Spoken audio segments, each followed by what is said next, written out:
ኢትዮጵያ የባህር ላይ የጦር ቤዝ ልትሰራበት ወይም ደግሞ የባህር ኃይሏን ልታስቀምጥበት እንደሆነ ሰምተናል። በኢትዮጵያና በሶማሊያ መካከል ጠላትነትን ለመፍጠር የሚጥር ግን ሌላ ኃይል ግን የሚያራግቡት የኢትዮጵያ ሌሎችን የመድፈር ወይም ደግሞ ኢትዮጵያን ለማሳጣት የሚሄዱ ብዙ ኃይሎች አሉ።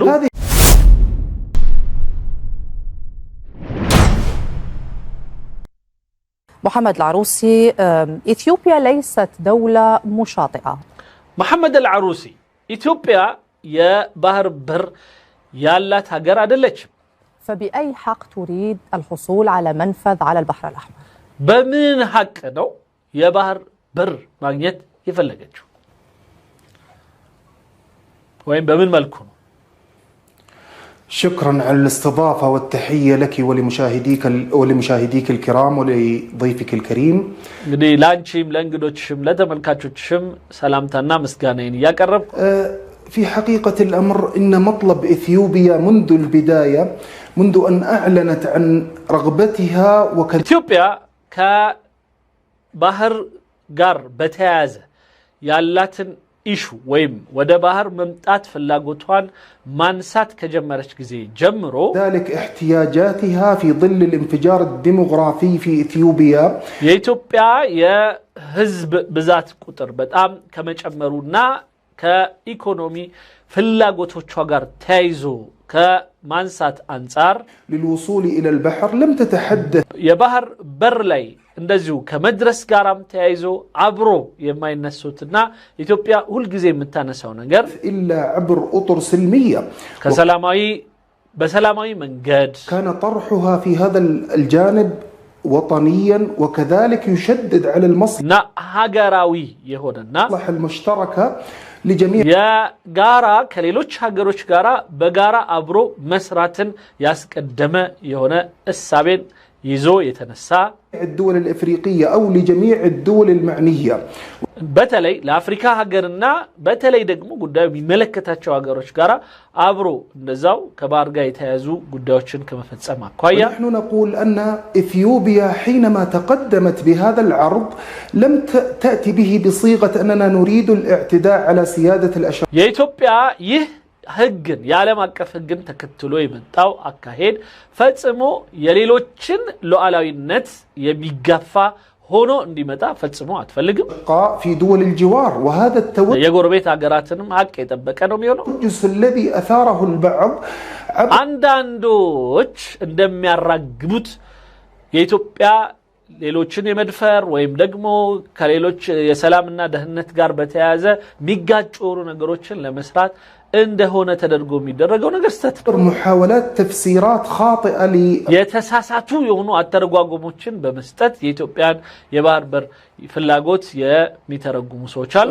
موقف الدولة الإثيوبية هو ما يشحن المنطقة ويجعلها أكثر تصعيدا في هذه القضية.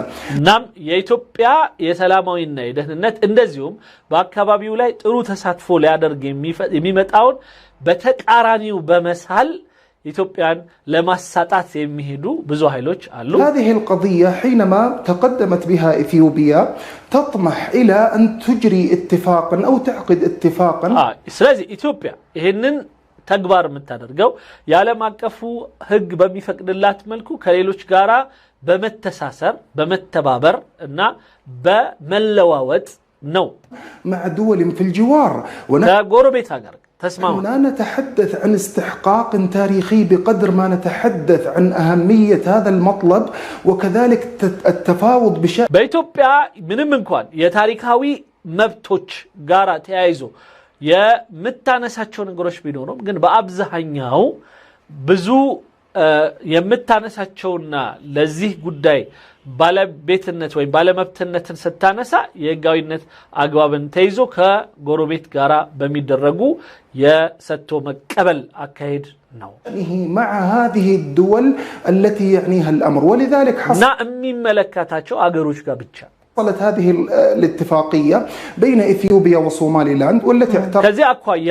ለምሳሌ ኢትዮጵያ ያደረገችው የስምምነት አይነቶች ለማየት ቢሞከር ከሶማሊላንድ ጋራ የልውውጥ ሂደቶች ተካሂዷል። طيب هذا ليس اعتداء على دولة أخرى؟ وأخذت إثيوبيا بهذا الاعتراف هذا ليس اعتداء على وحدة الصومال؟ التركية. እናም ይህ አካሄድ ላይ በተነሱ አንዳንድ ጉዳዮች ደግሞ የቱርኪያ መንግስት ጣልቃም ገብቶ የማስታረቅና አብሮ የማስኬድ ጉዳዮች አሉ። ይሄንኑ እየተናገረ እሷ ምን ትላለች? ግን ሶማሌላንድ ላይ ሄዳችሁ በሶማሌላንድ በኩል መሞከራችሁ የሶማሌን አንድነት መጋፋት አይደለምን? ليس اعتداء. ماذا هو؟ በፍጹም በሶማሌላንድ ከሶማሌላንድ ጋር ስምምነት የጎንዮሽ ስምምነት ማድረግ ማለት በሶማሌ ላይ ድንበር ማለፍ አይደለም። ምሳሌ ليس اعتداء على وحدة الصومال وكان هناك تفسير ولا زال هذا التفسير قائما. ከሶማሌላንድ ጋር ለሚኖር ስምምነቶች የተለያዩ አተረጓጎሞች አሉ። لأن هذه اتفاقية مؤقتة. እነዚህ ስምምነቶች የጎንዮሽና በተወሰኑ ጉዳዮች ላይ የሚደረጉ ስምምነቶች ናቸው። وأنه لا يعني التوافق كحال أي دولة من هذه الدول التي تتعاقد وتتفق. ከነዚህ የሶማሌላንድ ጋራ የሚደረገው ስምምነት ሌሎች ጉዳዮች ላይ ከሶማሌ ጋራ ባላቸው ግንኙነት በተያያዙ ጉዳዮች ላይ እውቅናን መስጠትን የጨመረ የሆነ አካሄድ አልነበረም። ሶማሊላንድ وغيرها هناك دول بما فيها مصر. ለዚህም ነው ሌሎች ሀገራትና ግብፅን ጨምሮ ከሶማሌላንድ ጋራ የተለያዩ ስምምነቶችን አድርገው የሚሰሩ بينهم شراكات في كثير من الأمور. وهذا በተለያዩ የንግድና የመሳሰሉት ህይወቶች ወይም ደግሞ የተለያዩ ጉዳዮች ላይ ከደህንነት ጋር ከመሳሰሉት ጋር በተያያዘ ስምምነት አድርገው እና ሽርክና ፈጽመው የተለያዩ ስምምነቶች ፈጽመው የሚሰሩ لا يعني بحد ذاته اعترافا. فأين ያ ማለት ግን ከሌሎች የእውቅና ጉዳይ ጋር በተያያዙ የተሟሉ ጉዳዮችን ፈጽመዋል ማለት ግን አይደለም። هو العدوان في هذا الأمر. ስለዚህ ይሄ እውነት ድንበር ማለፍ ከሆነ ያኛውንም ድንበር ማለፍ ልንለው እንችላለን ማለት ነው። ይሄ በርግጥም ሶማሌላንድና ግብፅ ለምሳሌ የብሔራዊ ባንክ ጭምር ከፍተው በሁለቱ መካከል የገንዘብ ልውውጥ ያደርጋሉ። ሶማሌዎች ከዛ ሆነው ወደዚህ ይልካሉ፣ ከዚህ ሆነው ወደዛ ይልካሉ። እንደዚሁም የግብፁ ካልቸራል ምናምን በሚል ያው የግብፅን ኦልሞስት በኤምባሲ መልክ የሚሰራ ምንም እንኳን የዲፕሎማቲክ የተለመደውን የእውቅና ላይ የተመሰረተ አይነት አካሄድ ባይሆንም ማለት ነው። ስለዚህ ከሶማሌላንድ ጋራ በተለያዩ ጉዳዮች የተለያዩ ስምምነት አድርገው የሚሰሩ ብዙ ሀገሮች አሉ።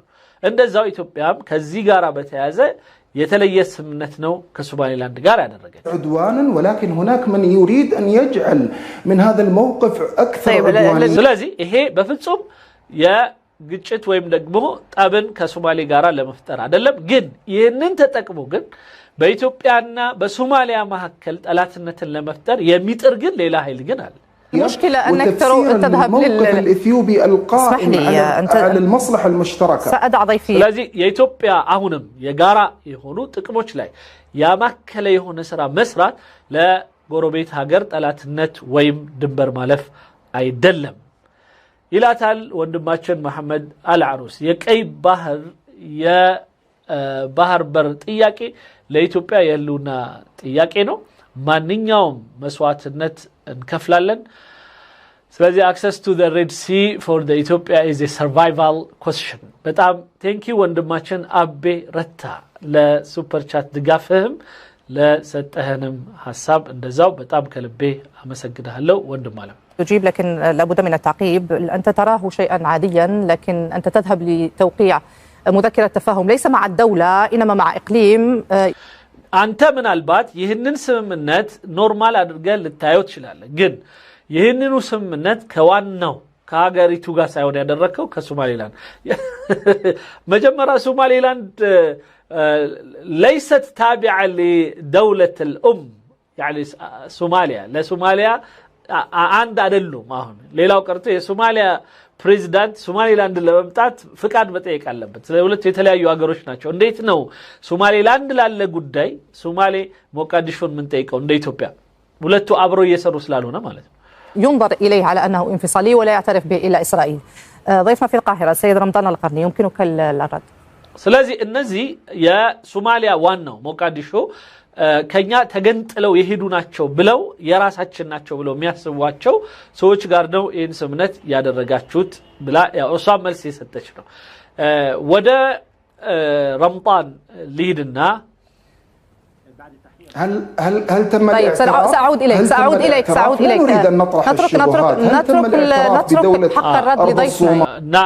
መጀመሪያ የምን መጀመሪያው ነው ይህች ሀገር ከነሱ ጋራ ከሶማሌው ከሞቃዲሾ ጋራ አብረው ነው የሚሰሩት ብለሽ መጠየቅ አለብሽ። የለም አብረው አይደለም ያሉት ወይም በእነሱ ቁጥጥር ስርም አይደለችም። ስለዚህ ኢትዮጵያ ደግሞ እውቅናም አልሰጠችም። ስለዚህ የነሱን ግን መገንጠልን እውቅና የሰጠችበት ሁኔታ በሌለበት ሁኔታ ከነሱ ጋራ ልዩ ስምምነት ማድረግ ምንም ችግር የለውም ልክ እናንተ እንደምታረጉት ነው ሚላት محمد العربي. يا أستاذ خلي ضيفنا في القاهرة يرد بعدها أرجع لك.